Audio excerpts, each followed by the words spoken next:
لیکن حقیقت یہ ہے کہ 25-30 سال کی عمر کے بعد آپ اپنی باڈی کو ڈیمیج کرنا شروع ہو جاتے ہیں اور 45 سال کے بعد آپ سمپٹومیٹک ہونا شروع ہو جاتے ہیں. مگر جو آپ اپنا نقصان کرتے ہیں وہ 30-35 سال کے بعد آپ ایک مسلسل اپنا نقصان کیے جاتے ہیں جسم کا, اور پھر جسم سمپٹومیٹک ہو جاتا ہے. جیسے کہ میرا تو ہو چکا ہے, آپ تو ماشاءاللہ کرکٹ بھی کھیلتے ہیں اور کافی ان چیزوں پہ آپ سوچ و بچار کرتے ہیں, لیکن میں نے تو بہت سی بیماریوں کا میں شکار ہو چکا ہوں صرف اس بے ترتیبی کی وجہ سے یا بیڈ ایٹنگ ہیبٹ. جی بالکل. اور وہ عام طور پہ ہم خود اپنی چوائس سے نہیں کھا رہے ہوتے. جی ہمیں کسی جگہ پہ بلا لیا جاتا ہے دعوت میں یا رفتار میں, وہاں پہ ہم اس لیکن دیکھیں نا, ہم اگر آپ گھروں میں بھی دیکھیں تو ایک خاص عمر کے بعد کاربوہائیڈریٹس جو ہیں, کاربوہائیڈریٹ شوگر ہوتی ہے, یعنی آپ روٹی کھاتے ہیں وہ شوگر ہے, آپ چاول کھاتے ہیں یہ شوگر ہے, آلو کھاتے ہیں یہ شوگر ہے. تھوڑی دیر میں آپ کو وہ شوگر بلڈ کے اندر, کھاتے تو آپ آلو ہیں, کھاتے تو آپ چاول ہیں, تھوڑی دیر میں بلڈ کے اندر وہ چلی جاتی ہے شوگر. اور ہمارے ہاں جس طرح ذیابطیز یا ڈائبٹیز کی جس حد تک بڑھ چکی ہے پاکستان میں, پاکستان دنیا کے ان ممالک میں جن میں سب سے زیادہ پریولنس, سب سے زیادہ نہیں مگر ان ممالک میں ہر تیسرا پاکستانی جو ہے وہ شوگر کا شکار ہے. تو وہ شوگر کے جو مریض ہیں جب آپ انہیں یہ دیتے ہیں تو ان کے لیے زہر ہے. یعنی ایک تو یہ کہ آپ نے دن میں کچھ کھایا نہیں ہے, پھر آپ نے ایک دم شوگر کا بولس لیا ہے, آپ نے وہ پکوڑے کھائے وہ بھی شوگر, آپ نے سموسے کھائے وہ بھی شوگر, آپ نے جلیبی کھائی وہ تو را شوگر, اور آپ نے وہ شربت پیا لال رنگ کا یا ہرے رنگ کا وہ بالکل شوگر. تو ایک دم آپ کی باڈی کے اندر جو ہے وہ بلڈ شوگر بڑھتا ہے, تو آپ کی باڈی کو دھچکے لگتے ہیں. دن میں آپ کا بلڈ شوگر ایک دم نیچے چلا جاتا ہے کیونکہ آپ نے کچھ کھایا نہیں ہوتا.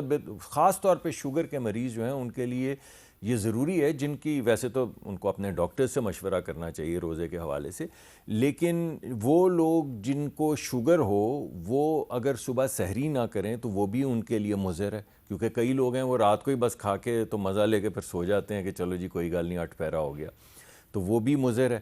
کاربوہائیڈریٹس کھانا بھی مضر ہے, اور یہ جو افطار کے وقت جو بولس شوگر کا آپ کے اندر جسم میں جاتا ہے یہ آپ کو بہت نقصان دے سکتا ہے.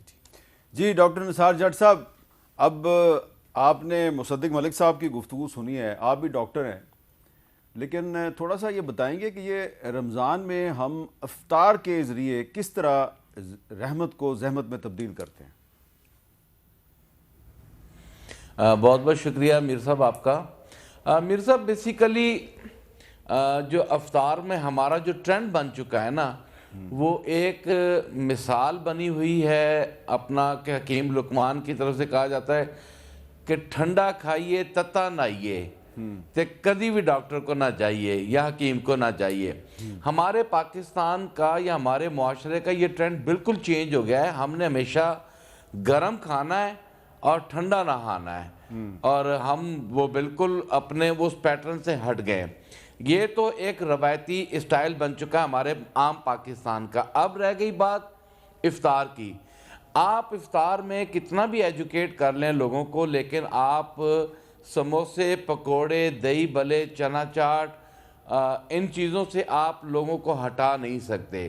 لیکن اب پرابلم یہ ہے کہ ہم ہٹا تو نہیں سکتے, لیکن ان چیزوں کے اوپر ہم لوگوں کو ایجوکیٹ کر سکتے ہیں کہ اگر ہماری مجبوری ہے انہیں کھانا تو ان کو کس طرح کھانا چاہیے. جی دیکھیں بیسن جو ہے نارملی وہ صحت کے لیے ٹھیک ہے, وہ بری چیز نہیں ہے. جی لیکن جب وہ آپ چسکا لیتے ہیں, مزہ لیتے ہیں, آپ اس کو کھاتے ہیں, آپ اوور ایٹنگ کر لیتے ہیں. اور جب آپ اوور ایٹنگ کرتے ہیں ایک دم سے آپ کی باڈی پہ بوجھ آتا ہے, تو وہ پھر آپ کا جو سٹمک ہے آپ کا, وہ اپنا جو ہے وہ بجائے آپ کو کلین اپ کرنے کے وہ آپ کے اوپر مزید بوجھ بڑھتا ہے اور آپ کے ڈائجسشن سسٹم کو تباہ برباد کر دیتا ہے. لہذا میں سمجھتا ہوں کہ اگر تو ان چیزوں سے ہم بچ جائیں تو بہت اچھی چیز بات ہے. اگر ہم بچ نہیں سکتے تو پھر ان کا استعمال اس طرح ہے کہ آپ بالکل ٹائم دے کر کھائیں, تھوڑا تھوڑا کھائیں, ذائقہ چکھنے کی حد تک رکھیں, اس سے زیادہ نہ جائیں تاکہ آپ کے سٹمک کے اوپر بوجھ نہ آئے, اور آپ کی جتنی بھی بیماریاں ہیں پیٹ کی وہ ساری کی ساری آپ کے سٹمک سے شروع ہوتی ہیں. تو میرا خیال ہے کہ ماہ رمضان میں ایک تو آپ کا صبر برداشت جہاں بڑھ رہا ہوتا ہے وہاں پر ساتھ ساتھ آپ نے اپنی باڈی کو ڈیٹاکس بھی کرنا ہوتا ہے. تو میرا خیال ہے کہ نرم غذا اور متوازن غذا یہ جو ہے یہ آپ کے شریر کو جو ہے وہ اپنا امیون آپ کو بڑھاتی ہے اور آپ کا امیون سسٹم جو ہے وہ اس کو اسٹرانگ آپ کا مشورہ تو بالکل ٹھیک ہے، لیکن ہم یہ بات کر رہے ہیں کہ جب مجھے یا آپ کو کسی افطار میں بلا لیا جائے تو وہاں پہ تو یہی چیزیں ہوں گی نا، تو اب ہم نرم اور اچھی چیزیں جو ہے وہ کہاں سے تلاش کریں؟ اس کے لیے پھر ہمیں اپیل کرنی چاہیے دوستوں سے، رشتہ داروں سے جو ہمیں بلاتے ہیں کہ بھائی ہمیں ذرا وہ چیز کھلائیں جو آپ کے لیے بھی اچھی ہو اور ہمارے لیے بھی اچھی ہو. جی ڈاکٹر صاحب اس بارے میں کیسے ایجوکیٹ کریں؟ میں 2-3 چیزیں آپ کو کہنا چاہوں گا. میں جب امریکہ میں پی ایچ ڈی کر کے ہٹا تو مجھے ایک لیب نے ملازمت آفر کی، اور وہ جو پلیٹ فارم آفر کیا انہوں نے، یعنی جو نوکری جو وہاں پہ کام کرنا تھا اس کا نام تھا فریلٹی، یعنی بڑھاپا. کہ آپ کی زندگی کے اندر یہ جو بڑھاپا آتا ہے یہ کن عوامل پہ پریڈیکیٹڈ ہے اور اس کو کیسے آپ قابو اس پہ پا سکتے ہیں، اس پہ وہ ریسرچ سینٹر تھا. تو میرے لیے پہلی مرتبہ حیران کن چیز ہوئی، اور جس سے پھر آپ کو وہ اسلام کا بھی کیونکہ ہم مسلمان ہیں تو ہم ہر چیز کو اسلام کے زاویے سے بھی دیکھتے ہیں.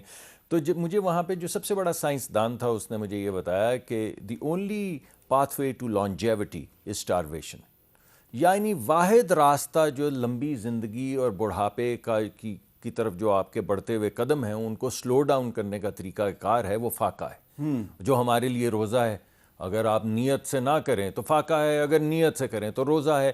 لیکن یہ بات کہ جسم کو سٹاف کرنے سے یہ امیون سسٹم کا بھی ڈاکٹر صاحب نے ذکر کیا کہ وہ بھی ایکٹیویٹ ہو جاتا ہے جب ہیومن باڈی سٹریس میں آتی ہے، تو یہ بڑھاپے کو بھی زائل کرنے کا بہترین طریقہ ہے. اور یہ اپنی زندگی کو بھی، اللہ کے ہاتھ ہے زندگی، مگر اس کو بڑھانا جو ہے اگر آپ اپنے عوامل سے اور اپنے عمل سے اور اپنی جو لائف سٹائل ہے اس سے بڑھانا چاہیں تو سٹارویشن بڑا اہم کردار ادا کرتی ہے. میں نے اگرچہ وہ اس وقت نوکری نہیں لی، لیکن یہ جو کانورسیشن جو انٹرویو کے درمیان میں ہوئی اباؤٹ سٹارویشن، یعنی آدھ گھنٹہ یہی بات ہوتی رہی کہ سٹارویشن کا کیا رول ہے لانجیوٹی میں اور بڑھاپے میں، فریلٹی میں.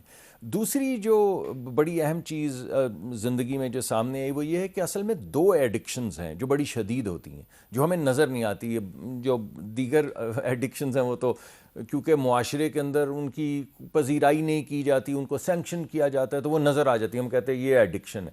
لیکن 2 ایڈکشنز بہت مضر ہیں سر، ایک سالٹ کی اور ایک شوگر کی. یہ دونوں ایڈکٹیو ہیں. نمک اور چینی دونوں کی ایڈکشن ہے. اور بالخصوص نمک، یہ جو آپ سموسے کھاتے ہیں، یہ سموسے کی شاید طلب ہو، مگر مجھے لگتا ہے زیادہ طلب جو ہے وہ اس نمک کی ہو رہی ہوتی ہے، وہ جو آپ نے مسالے ڈالے ہوتے ہیں، جو آپ نے چٹنیاں بنائی ہوتی ہیں. تو یہ جو چپس بچے کھاتے ہیں، دوریتوز کھاتے ہیں، آپ گھروں میں جائیں ایسے اندھا دھند کوک لیا ہوا اور دوریتوز، یہ کیا ہے؟ یہ دوریتوز کی ایڈکشن نہیں، یہ سالٹ ایڈکشن ہے to a very large extent. تو یہ دونوں ایڈکشنز کو اگر ہم اپنے پروگرامز کے ذریعے، آپ کے مثلاً پروگرام، آپ کا سب سے زیادہ پروگرام دیکھا جاتا ہے، اگر اس کے ذریعے یہ بات گھر گھر میں پہنچائیں تو آپ نے یہ بھی دیکھا کہ کسی کی بلڈ پریشر بڑھ جائے تو کہتے ہیں جی ایدا نمک کٹ کر دے جی، کھانے نمک نہ پاؤ. جی کیوں نہ پاؤ؟ تو ساری زندگی تھوڑا جا کٹ کر لو. تو اگر آپ تھوڑا سا کسی، وہ جو کہہ رہے تھے نا متوازن، تو وہ متوازن کھانا تو ہم کیا کھائیں گے؟ ہم تو متواتر کھانا کھاتے چلے جاتے ہیں. متوازن دیکھیں، ہم متوازن کھانے کی بجائے متواتر کھا کے اپنے لیے بیماریاں پالتے ہیں. ایک بات میں کہوں گا کیونکہ آپ کا پروگرام بڑا پروگرام ہے، تو وہ جنرلی میں نے یہ سیکھا کہ you eat when you're not hungry and you stop while you're still hungry. You stop while you are still hungry. You eat when you're not hungry. یعنی آپ اتنا نہ اپنے آپ کو رکھیں کہ آپ بالکل وہ پنجابی میں کہتے ہیں نا بویتے آنگو کھانے میں پہ جاؤ. اچھا، یہ آپ نے بظاہر تو ایک انگریزی کی مجھے سینگ جو ہے وہ سنائی ہے، انگریزی کی کہاوت سنائی ہے، لیکن یہ حدیث نبوی. جی بالکل، میں اسی حوالے سے ہے نا، میں لٹرلی اس کو ٹرانسلیٹ اس وجہ سے نہیں کرنا چاہ رہا تھا کہ غلطی نہ ہو جائے. اچھا، بہت اچھا کیا آپ نے. اچھا ڈاکٹر نثار جٹ صاحب، کیا ہم کم از کم رمضان کے مہینے میں تیل اور چینی، یعنی کہ آئل اور چینی اور سالٹ کا استعمال جو ہے اس کو کم کر دیں تو ہمیں فائدہ نہیں ہے اس میں؟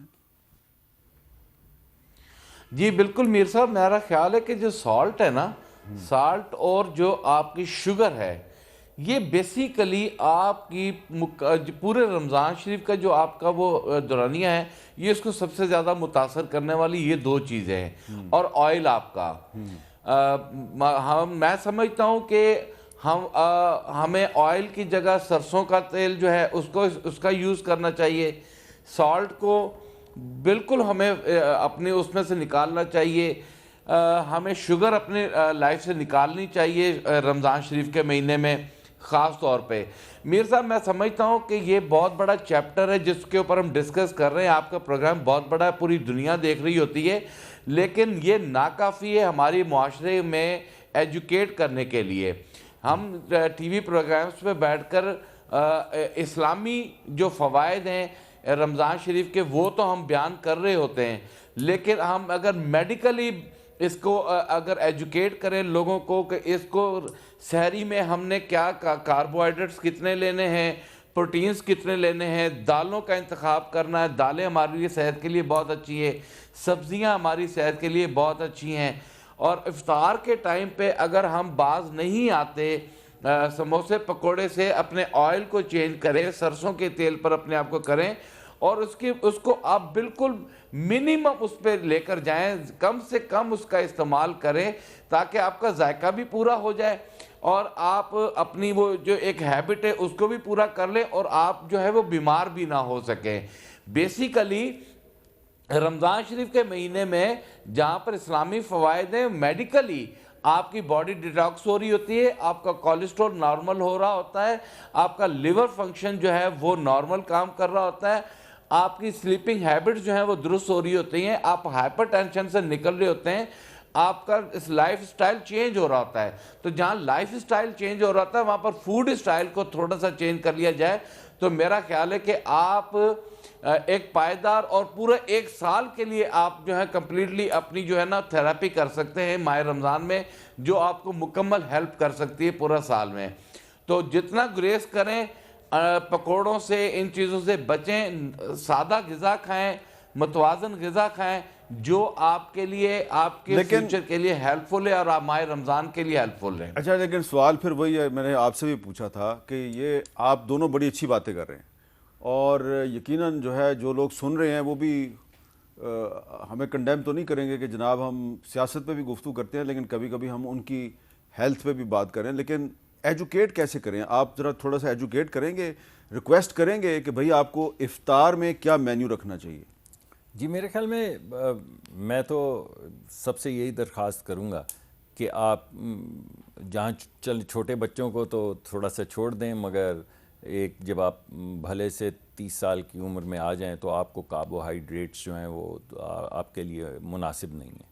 اور یہ جو ہمارے کھانے کا طریقہ کار ہے جس میں روٹی کا ایک بہت بڑا عمل ہے, چاول کا ایک بہت بڑا عمل ہے, یہ ہمیں تھوڑی سی اپنے گھروں کے اندر مائیں بہنیں جو ہیں, میری تو انہی سے التجا ہے کیونکہ وہی یہ فیصلہ کر رہی ہوتی ہیں. ہم بھی بہت چٹخورے ہیں, پریشر ڈالتے ہیں. نہیں, اگر انہوں نے آپ کو, آپ کے کسی عزیز نے, دوست نے گھر میں کھانے پہ بلا لیا ود فیملی, تو وہاں پہ اگر بریانی نہیں ہوگی, پلاؤ نہیں ہوگا اور پراٹھے نہیں ہوں گے تو ہو سکتا ہے مائنڈ کر جائیں. نہیں, یہ بات آپ کی نہیں, مائنڈ تو نہیں خیر لوگ کرتے. آپ اگر اچھا سا بڑا اچھا سا کھانا, آپ جگہوں پہ جاتے ہیں, بعض جگہوں پہ تو بڑے بڑے باکمال سیلڈز بنے ہوتے ہیں جو پہلے ہمارے ہاں اتنا کوئی رواج نہیں تھا. سلاد ایسے ہی تھا کہ بس تھوڑی سی وہ کاٹ واٹ کے وہ رکھ دیے ساتھ. لیکن اب آپ اگر جائیں, کوئی شادیوں میں چلے جائیں یا کہیں کسی کے کھانے پہ چلے جائیں, تو جن گھروں کے اندر یہ روایتیں بدل رہی ہیں آہستہ آہستہ, روایتیں بدلتی آہستہ آہستہ ہیں, روایتیں ایک دم بدل نہیں سکتی.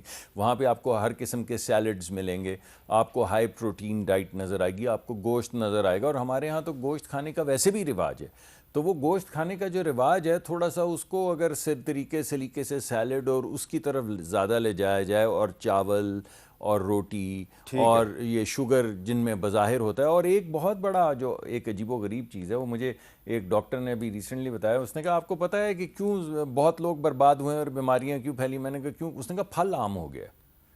کیا مطلب ہے؟ پھل عام ہو گیا، کیونکہ بہت سے پھل جو ہیں ان میں بہت زیادہ کاربوہائیڈریٹس ہوتے ہیں. تو کسی زمانے میں کہاں پھل ہوا کرتے تھے، کسی کو نصیب ہوتے تھے اور پھل ایک کبھی کبھی آتا تھا. اب آپ کے سامنے یہ پھل ہر جگہ پہ پہنچ چکے ہیں. یہ ان کا جوس جو ہے، اگر کھانا ہی ہو تو پھل کھا لیں، تو وہ جوس جو ہے وہ زیادہ مضر ہے پھل سے. ہاں، سنترا، موسمی، مالٹا، کینو آپ کھائیں لیکن جوس کم پئیں. جوس کم پئیں جی. اور اسی طرح آم جو ہے، آم کھائیں لیکن اس کا ملک شیک نہ پئیں. آم بھی احتیاط سے تھوڑا. چلیں جی، اب ہم ایک وقفہ لیتے ہیں. وقفے کے بعد ہم بات کریں گے کچھ سیاست پر، لیکن میں وقفے سے پہلے آپ سب کو اپیل کروں گا کہ آئندہ آپ ڈاکٹر مصدق ملک صاحب کو اور ڈاکٹر نثار احمد جٹ صاحب کو افطاری پہ بلائیں یا عام دنوں میں کھانے پہ بلائیں تو ان کے لیے روٹی، چاول، پکوڑے اور سموسے بالکل بھی ان کے سامنے پلیٹ میں نہ رکھیں. یہ بالکل مائنڈ نہیں کریں گے. وقفے کے بعد دوبارہ ملتے ہیں.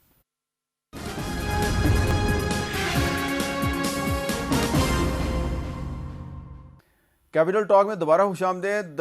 اور جیسا کہ ہم وقفے سے پہلے بات کر رہے تھے کہ رمضان کا جو مہینہ ہے، رحمتوں کے مہینے میں ہم اپنی جو فوڈ ہیبٹس ہیں، جو کھانے پینے کی جو عادات ہیں، ان کی وجہ سے رحمت کو زحمت میں تبدیل کر دیتے ہیں. تو اس زحمت سے جو بیماریاں پھیلتی ہیں اس میں ایک ٹینشن بھی ہے، ایک ذہنی دباؤ آپ کو جو محسوس ہوتا ہے. اس ذہنی دباؤ میں آپ ایسے بیان جاری کر دیتے ہیں، ایسے باتیں کرتے ہیں جس سے کہ آپ کے ارد گرد کے جو لوگ ہیں وہ ان میں سراسیمگی پھیل جاتی ہے. جیسا کہ آج کراچی میں جو MQM اور پاکستان پیپلز پارٹی کے رہنما ہیں، انہوں نے ایک دوسرے کے بارے میں ایسی باتیں کی ہیں کہ میں اگر ان دونوں پارٹیوں کے نمائندے بلا کر، ان دونوں کے لیڈر بلا کے گفتگو شروع کر دوں تو ایسی چیخو پکار ہوگی میرے شو میں کہ آپ بھی جو ہے نا بھونچکے رہ جائیں گے.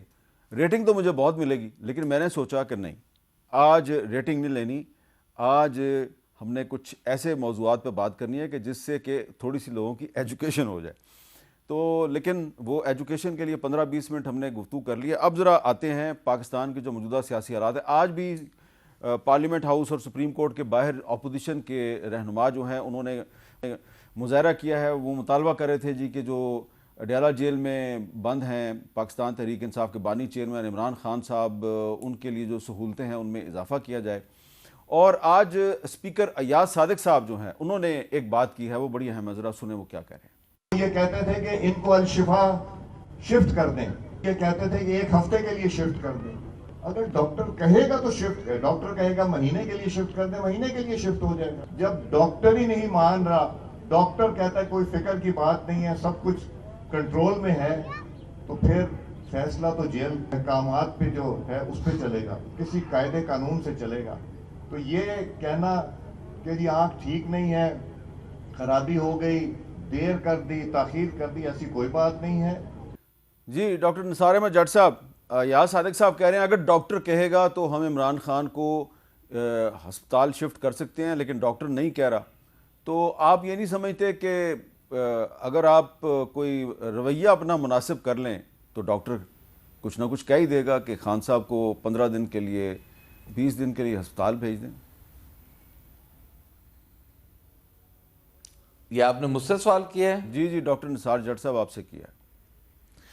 جی میرا خیال ہے کہ میں خود ایک ڈاکٹر ہوں، میڈیکل ڈاکٹر ہوں، اور میں سمجھتا ہوں کہ مجھے یہ بات کہنی نہیں چاہیے، لیکن جب سے پلیٹیلیٹس کی رپورٹس آئیں اس وقت کے بعد میرا خیال ہے کہ میڈیکل پروفیشن نے اپنی کریڈیبلٹی جو ہے وہ لوز کی. اس طرح کی فیک رپورٹس بنانا اور فیک رپورٹس بنا کر ایک فیسیلیٹیشن دینی، سہولت کاری دینی، میرا خیال ہے کہ یہ میڈیکل پروفیشن کو زیب نہیں دیتی. لہٰذا میرا یہ ایگزامپل دینے کا مطلب یہ تھا کہ آپ ڈاکٹرز کی کریڈیبلٹی پہ اب آپ کو بلیو نہیں رہا. لہٰذا ویری سمپل از دس، جن ڈاکٹرز کو یہ لے کر گئے ہیں وہ پھر گورنمنٹ کے ملازم ہیں، ان کی کریڈیبلٹی پھر چیلنج ہو جاتی ہے. ہم نے تو ایک ریکویسٹ کی کہ ڈاکٹرز کا اگر پینل بھیجنا ہے تو 2 ڈاکٹرز جو ان کے عمران خان صاحب کے پرسنل ڈاکٹرز ہیں ساتھ، ان کو بھی آپ بھیج دیں، وہ مشاہدہ کر لیں، وہ وہاں پر معائنہ کر لیں. اگر وہ ضرورت سمجھتے ہیں کہ نہیں یہ ہاسپٹلائز ہونا ضروری ہے، وہاں پہ ٹریٹمنٹ ہونا ضروری ہے، تو آپ انہیں ہاسپٹلائز کر دیں. اور اگر آپ سمجھتے ہیں کہ وہ ہاسپٹلائز نہیں ہو سکتے، ان کا اپنا آنکھوں کا معاملہ ٹھیک ہے، تو وہ ہمارے ڈاکٹرز بھی اس کی تائید کر دیں، تو میرا خیال ہے پھر تو اس میں کوئی بحث مباحثہ رہے گا نہیں. لہٰذا یہ اسپیکر صاحب کی بات کو میں آن کرتا ہوں، لیکن اسپیکر صاحب کو ساتھ سے یہ بتانا چاہوں گا کہ ڈاکٹرز کی کریڈیبلٹی اس وقت ختم ہو جاتی ہے جب وہ فیک رپورٹس جو ہے کرتے ہیں. جی، تو اس بارے میں ڈاکٹر مصدق ملک صاحب کا کیا فرمانا ہے؟ جی، جن ڈاکٹر جٹ جس وہ کہہ رہے ہیں کہ ان کے ذاتی جو ڈاکٹر ہیں ان کو لے جایا جائے وہاں پہ، یہ تو اس پینل میں شامل تھے جس نے پلیٹلیٹ کی رپورٹ دی تھی، جو شوکت خانم کے ہیڈ ہیں، جو ان کے ذاتی معالج ہیں ڈاکٹر صاحب خود گئے تھے سروسز ہاسپٹل، اور ڈاکٹر صاحب نے آ کے کنفرم کی تھی یہ ساری باتیں. اور ڈاکٹر یاسمین راشد بھی تھی. جی، ڈاکٹر یاسمین صاحبہ نے تو آن ریکارڈ یہ کہا تھا، بلکہ وہ پریزنٹ کیا تھا. تو ڈاکٹر یاسمین راشد صاحبہ اور ڈاکٹر فیصل صاحب، یہ وہ جو پلیٹلیٹ آج جو آپ کہہ رہے ہیں کہ وہ پلیٹلیٹ والی جو خبر تھی وہ تو بالکل غلط ہوئی، مگر خان صاحب والی خبر بالکل ٹھیک ہوئی. تو ان میں سے دونوں باتیں ٹھیک نہیں ہو سکتی. تو یا تو اگر وہ اس ٹیم کا حصہ تھے اور اس وقت انہی نے کنفرم کیا، ڈاکٹر یاسمین راشد صاحب نے، ڈاکٹر فیصل صاحب نے، کہ ہاں یہ تو، اور عمران خان صاحب نے، آپ کو یاد ہوگا کہ کابینہ کی میٹنگ میں کہا تھا کہ یہ میری ذمہ داری، میں کنفرم کروا چکا ہوں کہ ایسی ہی سچویشن ہے. تو پھر میرے خیال میں آج اس کو اگر آپ دوبارہ سے منظر عام پر لائیں گے تو پھر آپ کو بھی اپنے پینل آف ڈاکٹرز بدلنے ہوں گے، کیونکہ جو ڈاکٹرز یعنی بظاہر دشمنوں کے لیے ایسی رپورٹ آپ کے مطابق دے رہے ہیں، میں یہ نہیں کہہ رہا ہوں، تو وہ اپنے قائد کے لیے تو کیا ہی رپورٹ نہیں دیں گے. تو پھر یہ تو بات بڑی عجیب سی ہو جائے گی. ایک تو یہ معاملہ ہے، مگر ڈاکٹر صاحب اوور آل بات ٹھیک کہہ رہے ہیں کہ ایک براڈر ایک تسلی کروانے کے لیے، اگر اپوزیشن کو تسلی نہیں ہو رہی اور وہ سمجھتے ہیں کہ اضافی ڈاکٹرز کو، جیل کے ڈاکٹرز کے علاوہ بھی ڈاکٹرز کو دیکھنا چاہیے، تو جیل کے قوانین کے مطابق ان کی جو بھی طریقہ کار ہے اس کے مطابق دکھا لینا چاہیے. اس میں کوئی، یہ آپ نے بڑی اچھی بات کی. اگر سلمان صفدر صاحب کی میٹنگ ہو سکتی ہے تو ڈاکٹر فیصل سلطان کی بھی میٹنگ ہو سکتی. میں وہ دوسری بات کروں گا. سلمان صفدر صاحب تو آپ کو معلوم ہے کہ وہ ڈاکٹر نہیں ہیں، انہوں نے کورٹ کے دوست کی طور پہ گئے تھے، مگر وہ ڈاکٹر تو نہیں ہے. مگر اس کے بعد جو رپورٹ آئی اس میں تو باقاعدہ لکھا ہوا تھا کہ 6/6 بینائی رہ گئی ہے 2020 کے بجائے. تو یہ کیا بات ہوئی؟ نہیں، لیکن آپ نے یہ بڑی اہم بات کی ہے کہ آپ کے خیال میں عمران خان کے ذاتی معالجین کی اگر جیل میں ان سے ملاقات ہو جائے تو کوئی کم از کم بیلنسڈ پینل ہو نا. کیونکہ میں نے وہ معالج تو میں نے آپ کو بتایا کہ وہ دونوں، ڈاکٹر صاحبہ تو خیر پابند سلاسل ہیں، لیکن ڈاکٹر صاحب تو اس کا حصہ تھے. یہ تو گئے تھے، فیصل صاحب تو گئے تھے سروسز ہسپتال میں دیکھنے، اور انہی نے یہ کہا کہ ہاں میں دیکھ کر آیا ہوں، میں خود دیکھ کر آیا ہوں، خود بھیجا عمران خان صاحب نے ان کو. تو اگر ان کی اس وقت کی رپورٹ جو تھی وہ قابل قبول نہیں تھی، تو آج جب ان کے اپنے قائد پابند سلاسل ہیں تو پھر ان کی آپ کہہ رہے ہیں کہ اب ڈاکٹر فیصل سلطان صاحب کو اگر عمران خان سے ملوا دیا جائے تو اس میں کوئی حرج نہیں. میں یہ کہہ رہا ہوں کہ نیوٹرل پینل، جس طرح وہ کہہ رہے ہیں کہ اگر اس سے تسلی نہیں ہو رہی تو اور کچھ 1-2 ڈاکٹر ڈال دی جائیں. اگر فیصل سلطان صاحب ہوں یا نہ ہوں، مجھے ذاتی طور پہ تو کوئی فرق نہیں پڑتا وہ ہوں بھی، ٹھیک ہے، لیکن اگر وہ نہ بھی ہوں، بالفرض جیل کے قانون قاعدے میں کوئی رکاوٹ ہے تو کوئی مایا ناز قسم کے جو آپتھمالوجسٹ ہیں وہ جا کے دیکھ لیں. اچھا، اب اس میں ڈاکٹر نثار جٹ صاحب، یہ معاملہ جو ہے تو بات چیت سے آگے چلے گا. آج علامہ راجہ ناصر عباس صاحب نے ایک بات کی، ذرا وہ سنیں کیا کہہ رہے ہیں. بالآخر ان حکمرانوں کو ہم فارم 47 کا حکمران سمجھتے ہیں، لیکن پھر بھی بات ان سے کرنی ہے. یہی عدلیہ پورے پاکستان کے عوام پوچھ لے کیا کہتے ہیں اس کے بارے میں. یہ جو ستون تھا اس کا استقلال ختم ہو چکا ہوا ہے. فیصلے جو ہو رہے ہیں آپ کو پتہ ہے کیسے ہو رہے ہیں. تو یہ اس وقت دھرنے میں بیٹھے ہوئے تھے اور ساتھ میں عامر ڈوگر صاحب بھی نظر آ رہے تھے، اور راجہ ناصر عباس صاحب کہہ رہے ہیں کہ یہ حکمران ہیں تو فارم 47 کے، لیکن بات تو انہی سے کرنی پڑے گی. تو آپ کیا کہتے ہیں کہ بات چیت اگر کی جائے تو راستہ نکل سکتا ہے؟ میر صاحب، میں ڈاکٹر مصدق ملک صاحب کی ایک بات کا بتا دوں کہ پلیٹلیٹس جو ہوتے ہیں نا، وہ کلینکل ایگزامینیشنز میں نہیں ان کا پتہ لگایا جا سکتا، ان کا پتہ لگتا ہے لیبارٹری ٹیسٹ میں. ڈاکٹر فیصل سلطان صاحب نے اس وقت جو لیبارٹری سے ٹیسٹ ہو کر آئے تھے ان کو ویریفائی کیا تھا، ان کی کلینکل ایگزامینیشن یا سیمپلنگ نہیں کی تھی. لیکن میں اس بحث میں اب نہیں جانا چاہتا. اب تو بڑی پڑھی لکھی سی بات ہے کہ ایک نیوٹرل پینل جائے. ایک بہت بڑے لیڈر عمران خان صاحب جیل میں ہیں، ان کی آنکھوں کا معائنہ ہونا چاہیے اور اس کے اوپر ایک فیصلہ ہونا چاہیے. رہی بات چیت کی, بات چیت میں اپنا نو ڈاؤٹ میں ہمیشہ یہ کہتا ہوں, ہم نے ہمیشہ یہ بات کہی ہے کہ ڈائیلاگ تو ہونے چاہیے, بات چیت ہونی چاہیے. جن حالات میں سے پاکستان گزر رہا ہے, ان حالات میں اگر اپوزیشن یا حکومت بیٹھ کر بات نہیں کرے گی تو پاکستان کا بہت بڑا نقصان ہو رہا ہے اور ہوتا جائے گا, مزید ہوتا جائے گا. اور ہم سمجھتے ہیں کہ یہ بات چیت ہم نے اپنے مفادات کے لیے نہیں, پاکستان کے مفادات کے لیے کرنی ہے. ہم نے پاکستان کی ساورنٹی کے لیے ہمیں بیٹھنا ہوگا, پاکستان کی اسٹیبلٹی کے لیے ہمیں بیٹھنا ہوگا. کیونکہ ہمارے گرد آپ دیکھیں نا, ایران ہے, ایران کی جنگ ہمارے سر پہ منڈلا رہی ہے. افغانستان کے ساتھ ہم نے وار کر لی ہے, انڈیا کے ساتھ ہماری وار چل رہی ہے. لیکن ہماری بدقسمتی یہ ہے کہ ایک بار بھی اتنی جنگوں کا ایک بار بھی ذکر خیر پارلیمنٹ میں نہیں ہوا. آپ کی آج تک افغان پالیسی جو ہے وہ ڈسکس پارلیمنٹ میں نہیں ہوئی, انڈیا وار آپ کی ڈسکس نہیں ہوئی, ایران میں کیا ہونے جا رہا ہے وہ ہم نے آج تک زیر بحث نہیں لائے. حکومت اپنے ایک طاقت کے بلبوتے پہ, ہمارا اختلاف ہے طاقت, آپ جو غیر آئینی غیر اخلاقی جو طاقت کا مظاہرہ کر رہے ہیں اپوزیشن کے خلاف, یہ ہم اس پر احتجاج کرتے ہیں. آپ طاقت کا مظاہرہ بند کریں, آپ فرونیت کا رویہ بند کریں, یقیناً بیٹھ کر بات ہو سکتی ہے. ہم نے نہیں بیٹھنا تو پھر بیٹھنا کس نے؟ بیٹھنا بھی ہم لوگوں نے, یہ کام بھی ہمارا ہے. لیکن ہم آپ کے فرونی رویے کو نہیں تسلیم کریں گے جو آپ نے اپنایا ہوا ہے, اور جس طرح سے آپ ٹریٹ کر رہے ہیں اپوزیشن کو. آپ لوگوں نے جو زیادتی کرنی تھی اپوزیشن کے ساتھ وہ تو کی, اب مزید جو آپ زیادتیاں کر رہے ہیں. میر صاحب آپ دیکھیں, میں نے اپنی لائف میں کبھی کوئی بجلی کا بل, گیس کا بل یا اپنے کو ڈیوز واجبات کبھی میں نے ڈیو نہیں رکھے.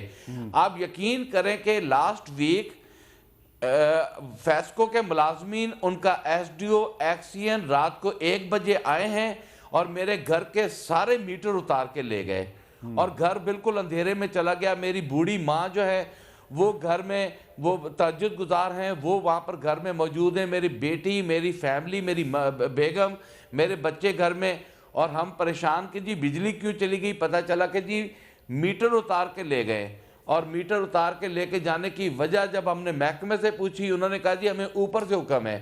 اب اوپر ہمیں مل نہیں رہا کہ اوپر کون سا ہے. تو اس طرح کے حالات میں اگر آپ ہمیں سمجھے کہ مار کے آپ ہم سے بات منوائیں گے تو پھر میرا خیال ہے کہ یہ غیر مناسب رویہ آپ کا. اچھا چلیں, یہ تو ایک بڑا افسوسناک واقعہ جو ہوا ہے. تو اوپر اویس لغاری صاحب ہیں اور یقیناً ان تک آپ کی بات پہنچ جائے گی, اور ہم کوشش کریں گے. اویس لغاری صاحب کو میں نے بہت سارے فون کیے, انہوں نے میرا فون نہیں سنے. تو پھر میں یہاں پہ ایک وقفہ ہی لے سکتا ہوں جی, وقفے کے بعد دوبارہ ملتے ہیں.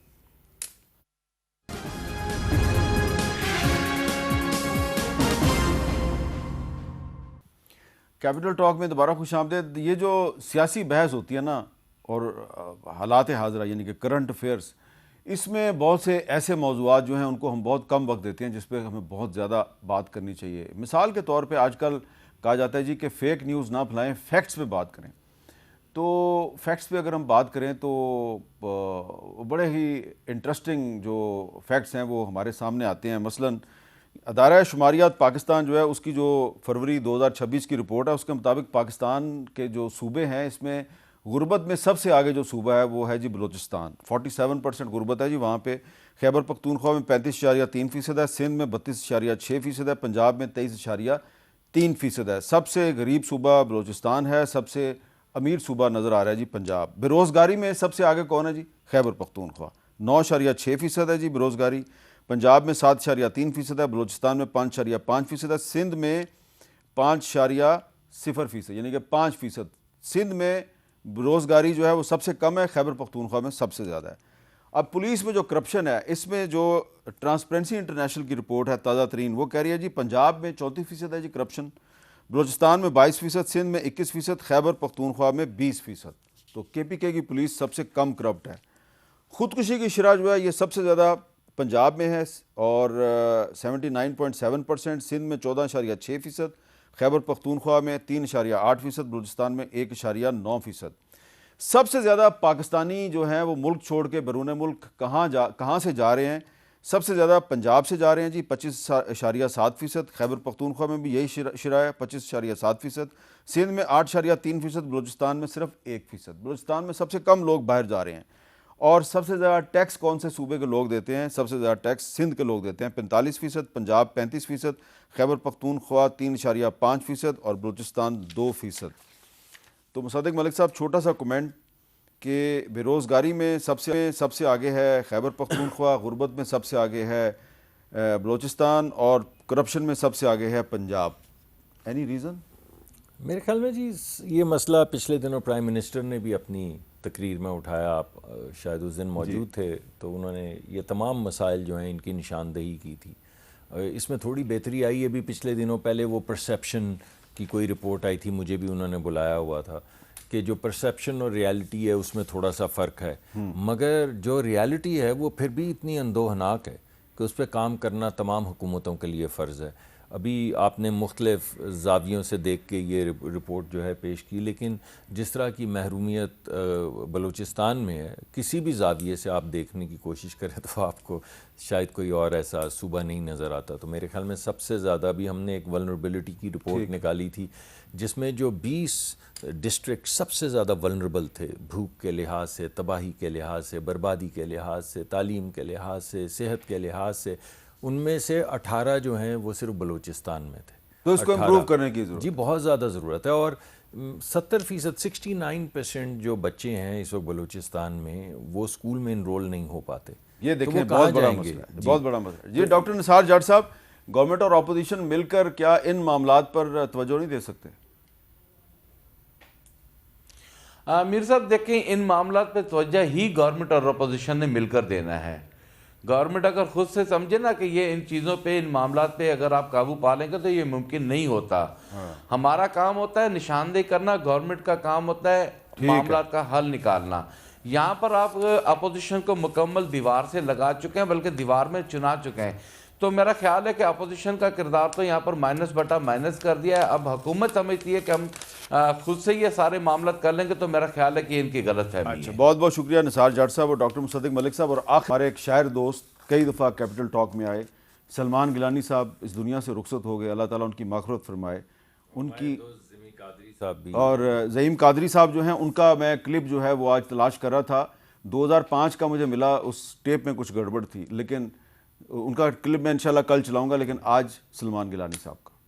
تیرا دیدار بائل پہ ہی ہو جائے کافی ہے، وبا کے دور میں اتنی بھی ہے لو ہائے کافی ہے۔ بے زوجگی کے مارے کیا جانے دکھ ہمارے، جوڑوں کا درد کیا ہے جوڑے ہی جانتے ہیں۔ ملے گا سب کو روٹی کپڑا اور مکان، گانا ایک ہی گائے ٹٹیری برسوں سے، تبدیلی والوں نے بھی چکر ہی دیا، بنی ہوئی ہے قوم پمبیری برسوں سے۔ تو گیلانی صاحب آخری سانسوں تک دنیا میں مسکراہٹیں بکھیرتے رہے، اللہ تعالیٰ ان کی مغفرت فرمائے۔ مجھے دیجیے اجازت، اللہ حافظ۔